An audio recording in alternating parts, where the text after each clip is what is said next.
ॐ भूर्भुवः स्वः तत्सवितुर्वरेण्यं भर्गो देवस्य धीमहि धियो यो नः प्रचोदयात् ॐ शान्ति शान्ति शान्तिः नमस्कार दोस्तों. I am going to give you third video on eradication of Vasanas.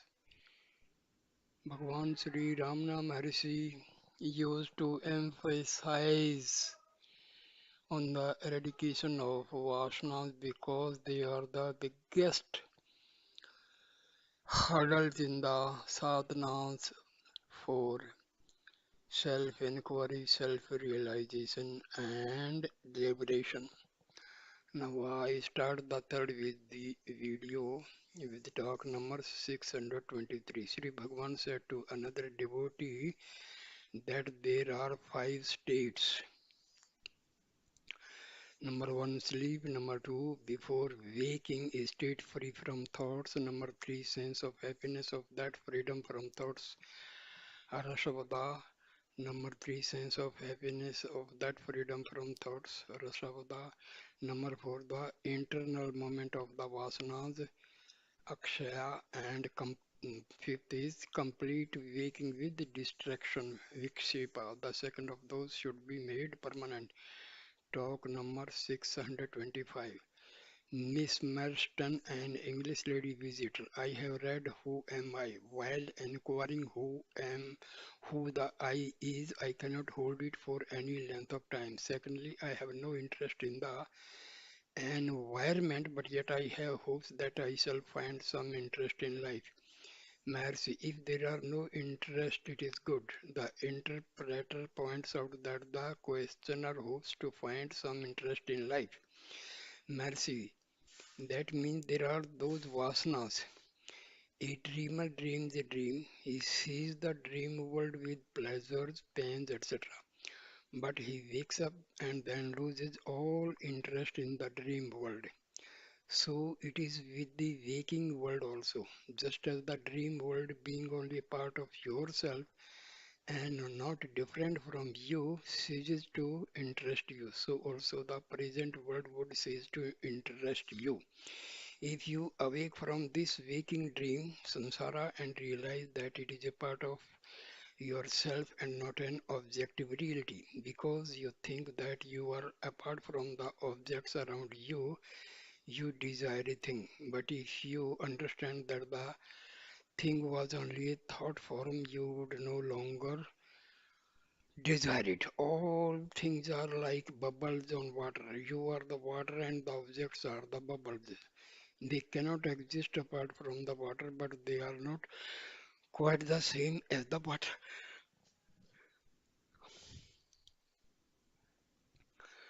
Guru Ramana Memories and Notes.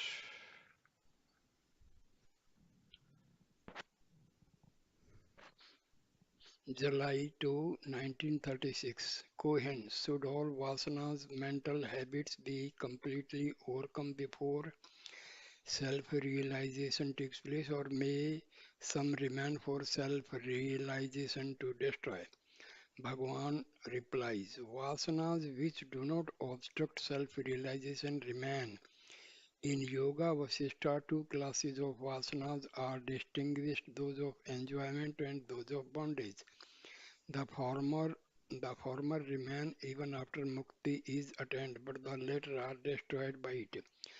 Attachment is the cause of binding vasanas, but enjoyment without attachment does not bind and continues even in sahaja.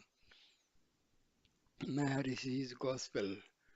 Devotee, since realization is not possible without Vasanakshaya, how am I to realize that state in which the Vasanas are effectively destroyed? Mercy, you are in that state now. Devotee, does it mean that by holding on to the self, the Vasanas should be destroyed as and when they emerge? Mercy, they will themselves be destroyed if you remain as you are.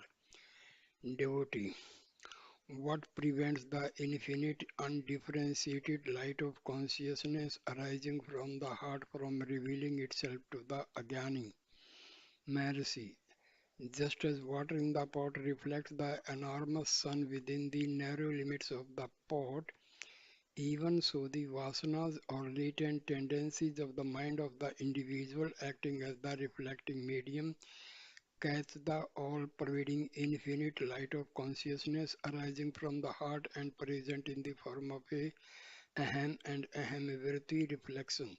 The phenomenon called the mind, seeing only this reflection, the Ajnani is deluded into the belief that he is a finite being, the Jiva. If the mind becomes introverted through inquiry into the source of Ahamvriti, the Vasanas become extinct, and in the absence of the reflecting medium, the phenomenon of reflection, namely the mind, also disappears, being absorbed into the light of the one reality, the heart. This is the sum and substance of all that an aspirant needs to know. What is imperatively required to him is an earnest and one-pointed inquiry into the source of Ahamvirti. Face to face with Sri Ramana Maharshi. 187. Padma and her husband Venkataraman, trustee of TMP Mahadevan, number 25 Trust, Chennai, are devotees of Sri Ramana. With my husband, went to see Ramana in 1947. After prostrating, we stood near him. I said, Bhagwan, I want Atam Saksatkaram, self-realization. Bhagwan looked at me and smilingly asked, Apadhya, is it so? The way Bhagwan asked me took my breath away. It was so charming. Then my husband said she wants to stay here permanently. Bhagwan did not say anything but looked at me steadily, pouring forth his grace. I used to sit in the hall spellbound for many hours, such was his power. While engaged in meditation, old memories would well up in my mind and disturb the flow of meditation. I wanted to find a way out to quench all the vasanas. One day I got an opportunity to put my problem before Bhagwan. His reply was, you be the subject instead of the object, then the vasanas would not trouble you anymore. This suggestion and his grace worked for me. Day by day with Bhagwan. 2nd January 1946 afternoon. Mr. Joshi has submitted what Bhagwan called a question paper and Bhagwan answers the same. First, about the Gyanis doing work without the mind. You imagine one cannot do work if the mind is killed. Why do you suppose that it is the mind alone that can make one to do work? There may be other causes which can also produce activity. Look at this clock, for instance, it is working without a mind. Again, suppose we say the Jnani has a mind. His mind is very different from the ordinary man's mind. He is like the man who is hearing a story told with his mind all on the same distant object. The mind rid of vasanas, though doing work, is not doing work. On the other hand, if the mind is full of vasanas, it is doing work even if the body is not active or moving. 11th January 1946 afternoon, a young man from Colombo asked Bhagwan Ji Krishna Murthy teaches the method of effortless and choiceless awareness as distinct from that of deliberate concentration. Would Sri Bhagwan be pleased to explain how best to practice meditation and what form the object of meditation should take place? Bhagwan, effortless and choiceless awareness is our real nature. If we can attain it or be in that state, it is all right. But one cannot reach it without effort. The effort of deliberate meditation, all the age-long vasanas carry the mind outward and turn it to external objects. All such thoughts have to be given up and the mind turned inward. For that effort is necessary for most people. Of course, every book says, be quiet or still, but it is not easy. That's why all this effort is necessary. Even if we find one who has at once achieved the mana or supreme state indicated by be quiet or still, you may take it that the effort necessary has already been finished in a previous life, so that effortless and choiceless awareness is reached only after deliberate meditation. That meditation can take any form which appeals to you best. See what helps you to keep away all other thoughts and adopt that method for your meditation. In this connection, Bhagwan quoted verse 5 and 52 from Udal Poyu Vayu and 36 from Payapuli of Saint Thayumanwar. Their gist is as follows: bliss will follow if you are still.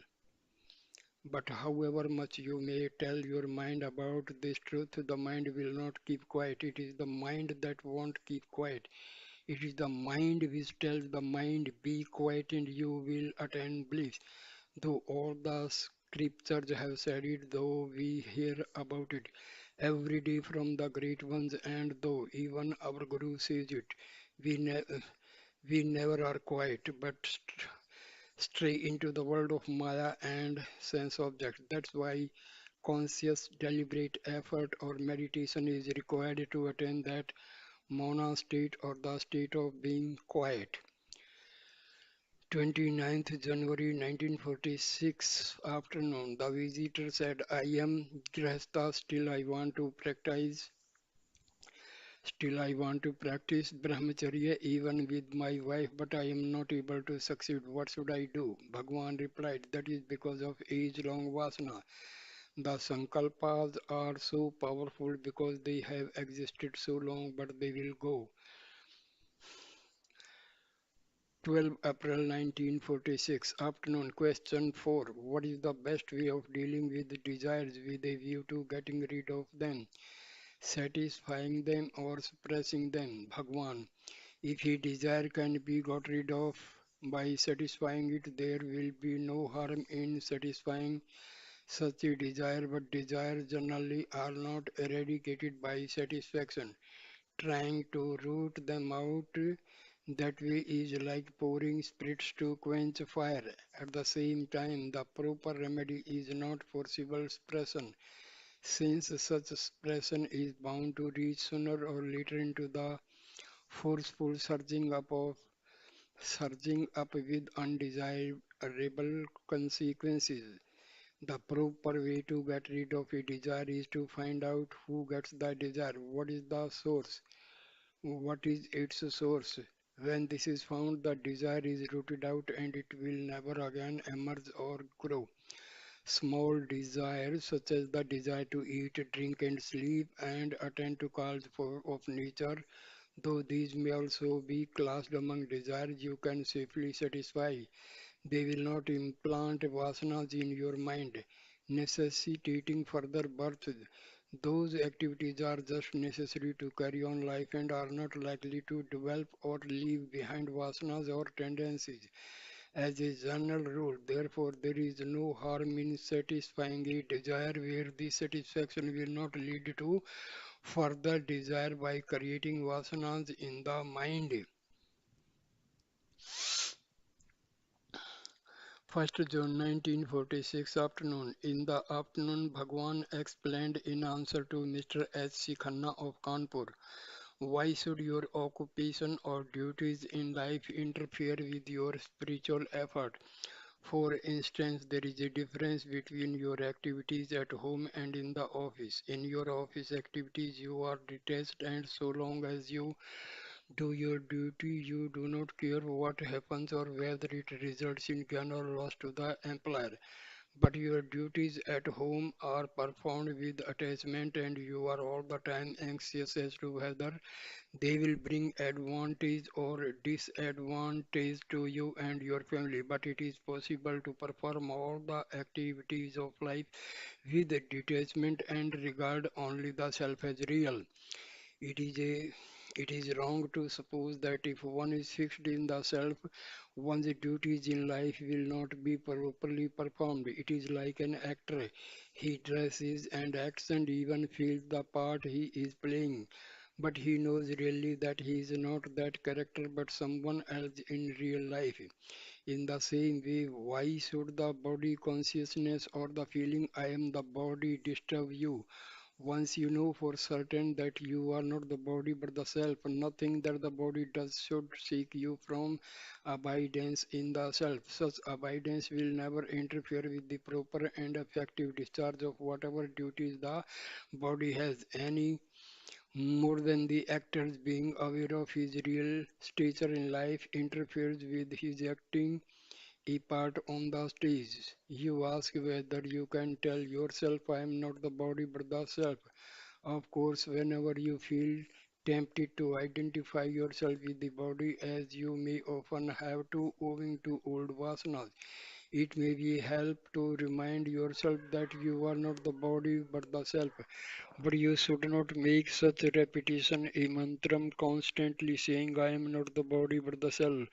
By proper inquiry into the self, the notion I am this body will gradually vanish, and in time the faith that you are the self will become unshakable.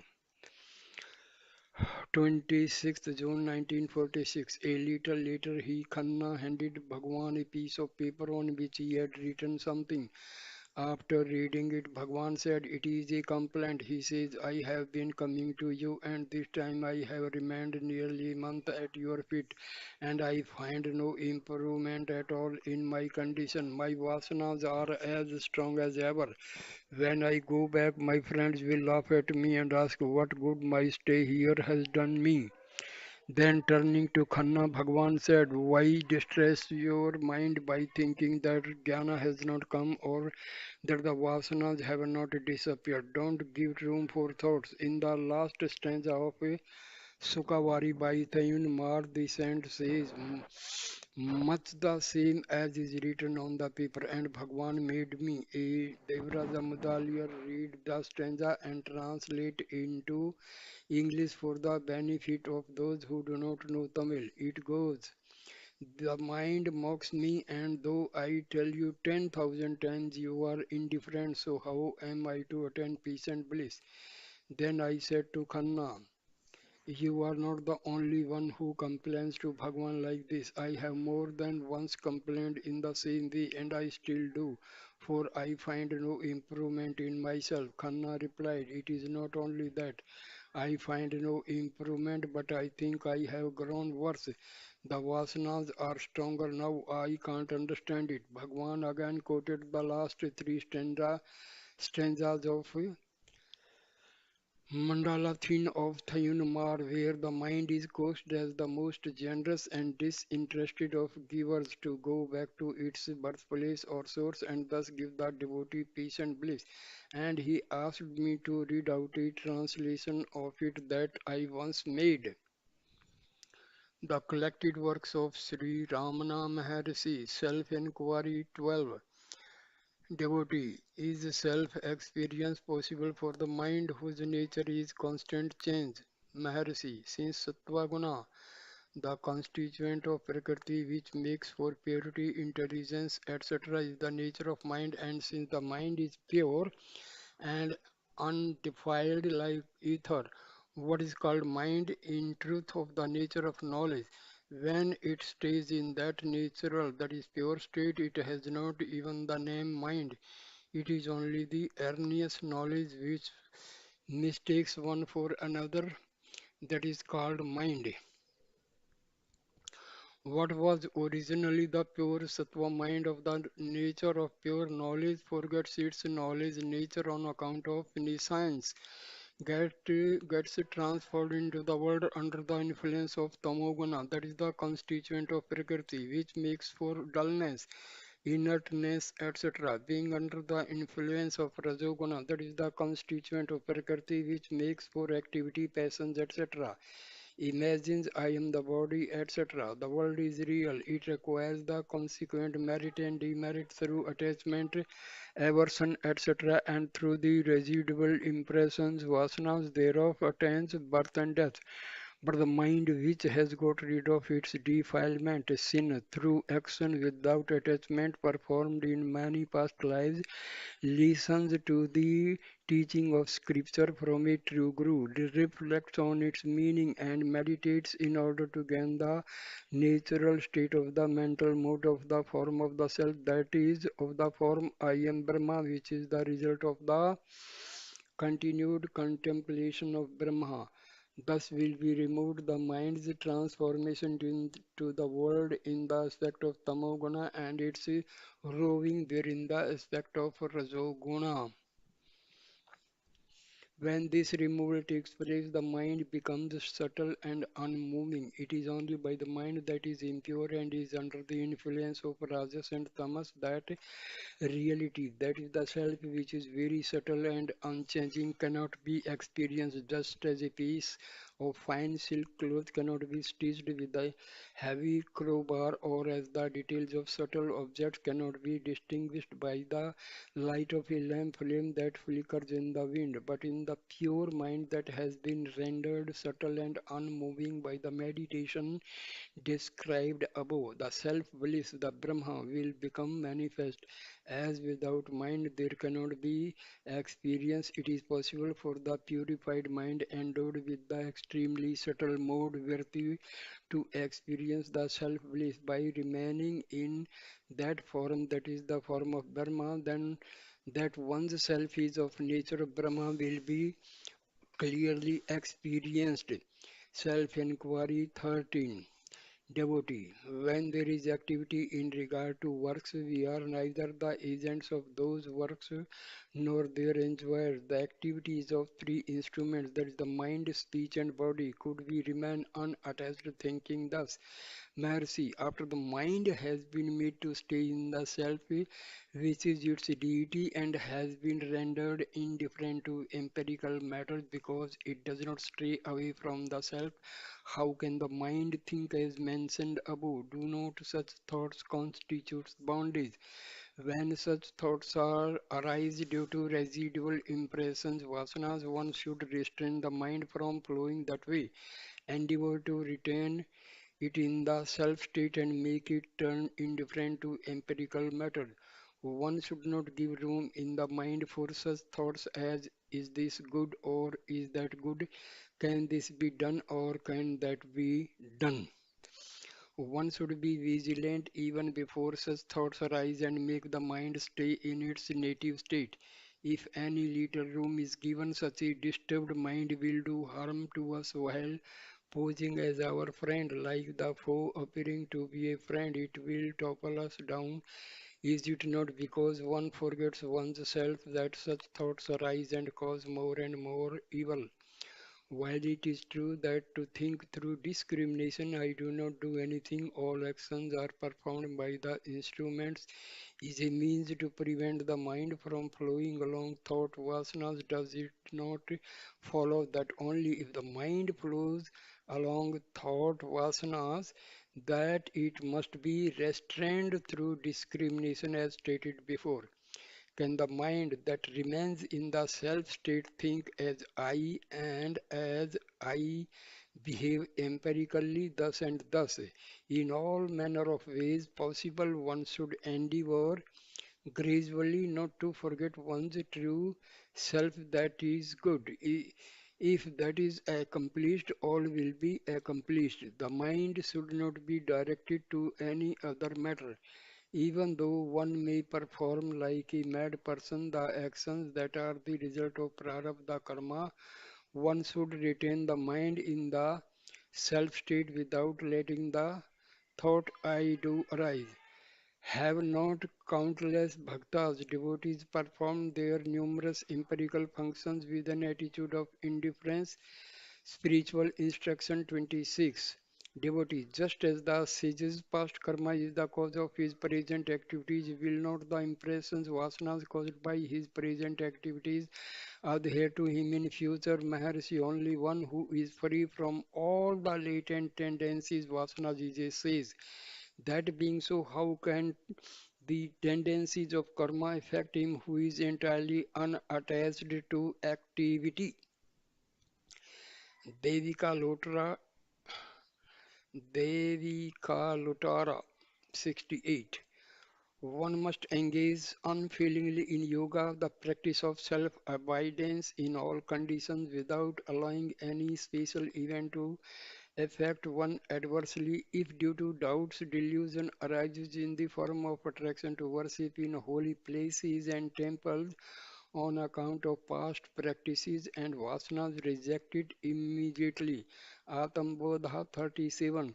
Long constant practice of I am Brahma only destroys all vasanas, latent tendencies born of ignorance as an efficacious remedy. Rasayana eradicates a disease. Viveka Chudamani. Although a man knows this to be true, the feeling of I am the doer, I am the enjoyer arises strongly in him owing to the bondage, samsara, caused by the mighty, beginningless vasanas, innate tendencies which often obstruct him. Curb these tendencies the moment they arise by your own effort, by abiding firmly in the self, by a vision of the self. Sages such as Vasistha have declared that the withering of the vasanas is indeed liberation, realization of the self as it is does not come through tendencies to worldly or sense activities or through prolonged study of the scriptures. To those who seek deliverance from the prison or ocean of samsara, the above threefold tendencies are iron fetters, say those who are realized. Therefore, attachment to the world, the scriptures, and the body must be given up, and it must be fully realized that the body is sustained by the force of prarabdha, past karma. You should therefore courageously renounce these attachments and strive energetically to overcome tamas by power of sattva and rajas, then rajas through mixed sattva, then mixed sattva through pure sattva. You should do this with a firm and calm mind, helped by the great texts such as that thou art, which proclaim the identity between the individual self and Brahma. Seek by reasoning and experience to get rid of the vasana so that you may have a faith in Brahma and completely root out from the body and senses the feeling of I and mine, which constantly appears as a result of the superimposition. This is to be done by firm abidance in the one individual self in the heart and by meditating on the unceasing experience of knowledge of the unity of Brahma and self. Thus, I am not the ego. I am the unceasing perfection of Brahma experienced as I, the witness of thought forms. This meditation must be persisted in until the ego sense is completely rooted out from the body without a vestige and the world of individuals appear like a dream. He who meditates has no work to do except beg and perform his natural functions. He must never forget the self by giving room for worldly speech and sense objects. Sandalwood is fragrant by nature, but its fragrance is masked by a bad smell when it comes into contact with water and is revealed when it is rubbed. Constant practice of meditation is the rubbing. The latent tendencies, vasanas of the mind are removed only to the extent to which it abides in the self. It is by such constant abidance in the self that the mind of the yogi is destroyed, and by the destruction of the mind, the outer non-self tendencies of the heart are utterly eradicated. Then the experience of the Supreme Self, which was formerly veiled by the magic of the Vasanas, shines forth of its own accord like the fragrance of a uncontaminated sandal paste.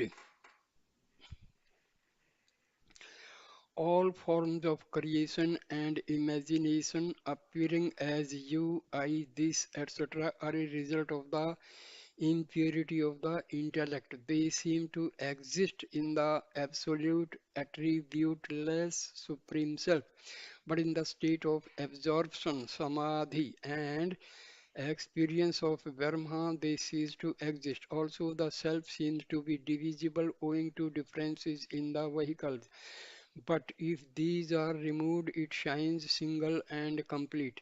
Perpetual concentration is necessary in order to dissolve these differentiations in the absolute.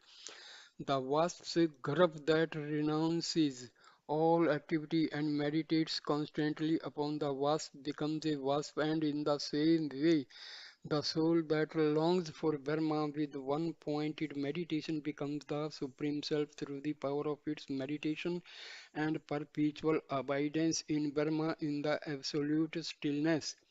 So, persevere constantly in meditation on Brahma, and as a result, the mind will be cleansed of the stain of the three gunas until it becomes perfectly pure and resumes its state when it is ripe for dissolution in Brahma, like salt in water. It is like gold being cleansed of its alloy and returning to the purity of its true state through being put but in a furnace. Only in such purity of mind can nirvikalpa samadhi be obtained, and there with the essential bliss of identity.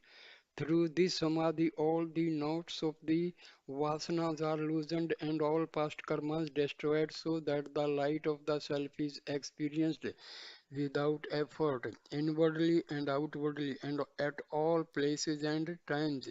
Thus, the subtle Dharma is experienced in the single and subtle mental mode of samadhi by those of subtle intellect, and in no other way, by no gross outlook, can it be experienced.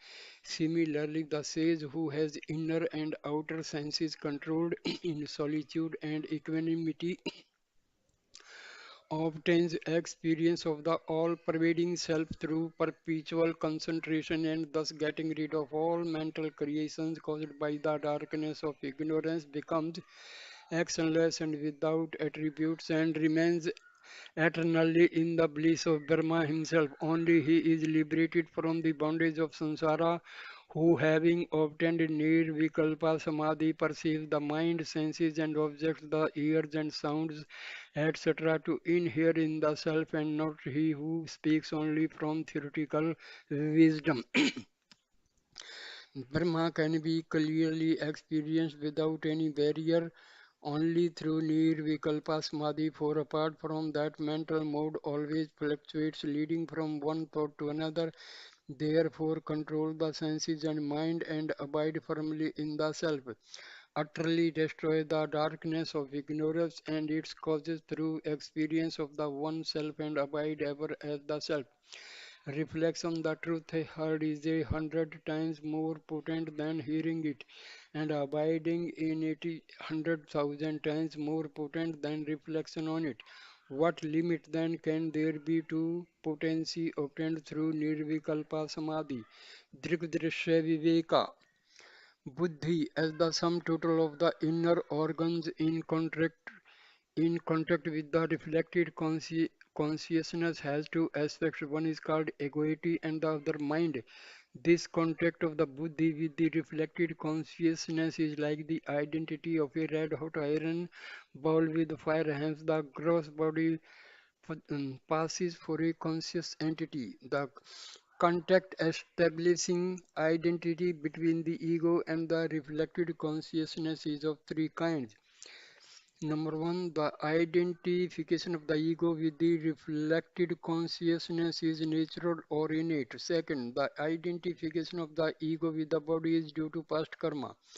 Third, the identification of the ego with the witness is due to ignorance.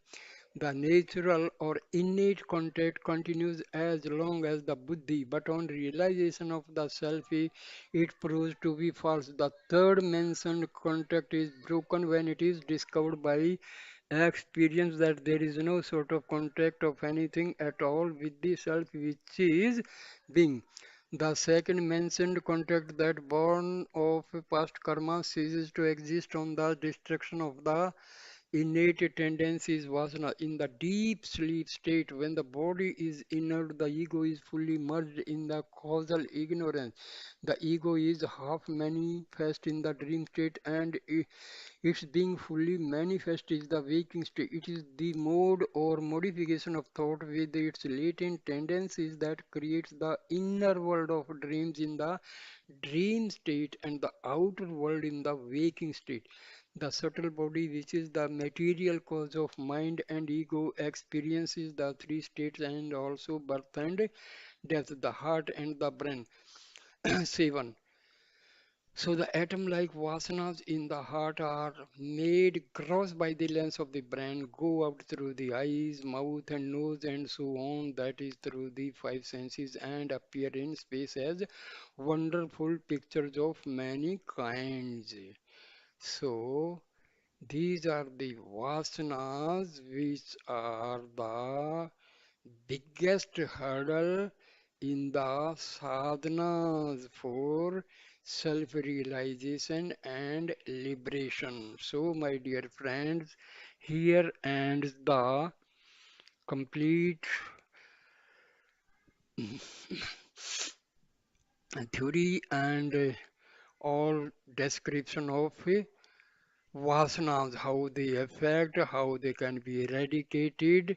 So, this is the third video on Vasanas and it is ending here. So please thank you for watching and listening this video, and please like, comment and share the video and subscribe my channel. Thank you.